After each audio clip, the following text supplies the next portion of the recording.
Tuan-tuan, kalau tuan-tuan nak ada duit, tuan-tuan sembahyang duha 4 rakaat hari-hari. Sembahyang duha 4 rakaat. Sama ada tuan-tuan buat 2 salam ataupun 1 salam. Kalau 1 salam, tahiyat di akhir sekali. Tahiyat di akhir sekali.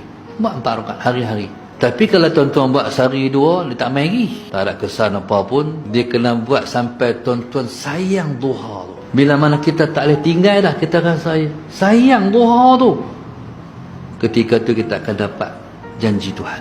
Orang menega masalah Sayyidina Muhammad, bacalah Waqiah sekali siang, sekali malam. Jadi wirid. Lepas subuh baca surah Waqiah sekali, lepas maghrib insya-Allah malam baca surah Waqiah sekali. 2 kali siang malam. Inilah cara Tuhan suruh bantu kat dia. Allahumma salli ala Sayyidina Muhammad. Lepas tu selawat kena bagi banyak. Selawat kena bagi banyak. Banyak ni masuk macam mana? Banyak ni maksudnya kalau kita selalu selawat